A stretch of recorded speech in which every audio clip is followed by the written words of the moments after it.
Saya mahasiswa dari Universitas Islam Al-Ihya Kuningan. Di sini saya akan mempresentasikan mata kuliah saya, yaitu analisis algoritma.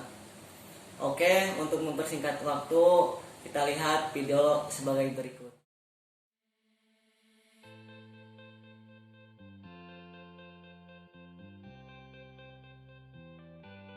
Baik, di sini kita akan membahas tentang iterasi dan rekursi.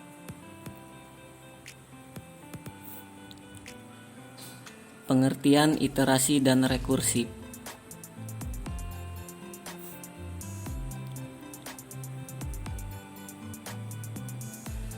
Perulangan iterasi merupakan proses perulangan terhadap sekelompok instruksi. Perulangan dilakukan dalam batasan syarat tertentu. Ketika syarat tersebut tidak terpenuhi lagi, maka perulangan akan berhenti. Perulangan rekursif merupakan salah satu metode di dalam pemrograman, yang mana dalam sebuah fungsi terdapat instruksi yang memanggil fungsi itu sendiri.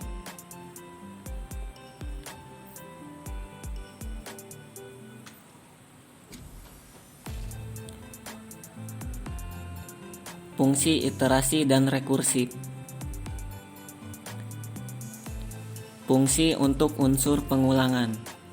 Pada iterasi menggunakan perintah pengulangan secara eksplisit, dan pada rekursif menggunakan pengulangan melalui pemanggilan fungsi secara berulang. Fungsi untuk tes penghentian. Pada iterasi, penghentian terjadi pada kondisi looping yang bernilai salah, dan pada rekursif, penghentian terjadi pada saat kondisi dasarnya terpenuhi.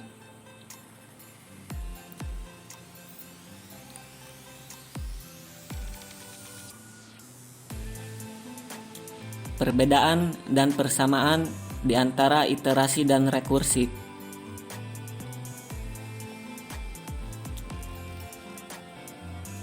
Pertama, kita bahas tentang perbedaan antara iterasi dan rekursif. Iterasi menggunakan for, while, do while, sedangkan rekursif hanya menggunakan if.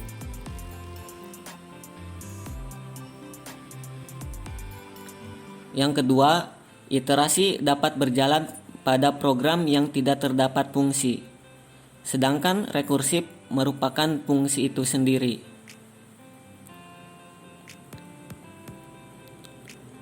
Selanjutnya, persamaan antara iterasi dan rekursif.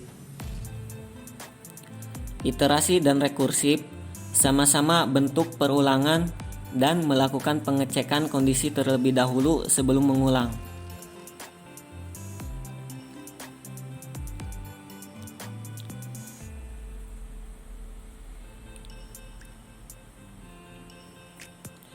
Selanjutnya kita bahas tentang kelebihan dan kekurangan iterasi dan rekursif.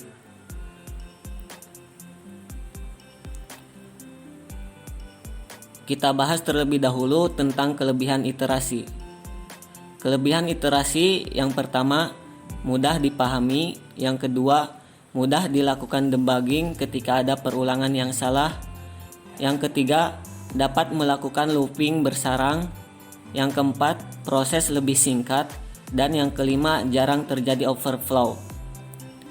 Selanjutnya, kelemahan menggunakan iterasi. Yang pertama, tidak dapat menggunakan batasan berupa fungsi. Yang kedua, tidak dapat melakukan perulangan dengan skala besar.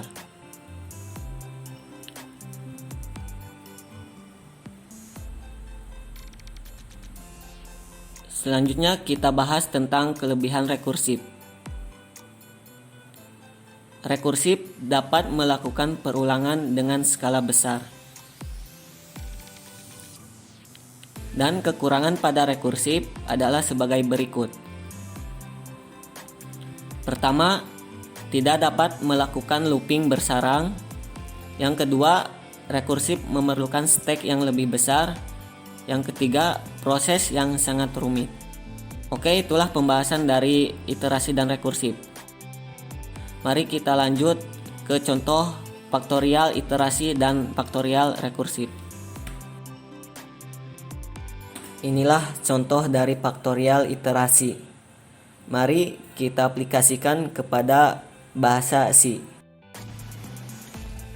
Nah, ini dia bahasa C yang sudah saya buat. Bahasa C di sini tidak begitu rumit dan mudah dipahami sesuai dengan kelebihan dari faktorial iterasi yang tadi sudah kita bahas.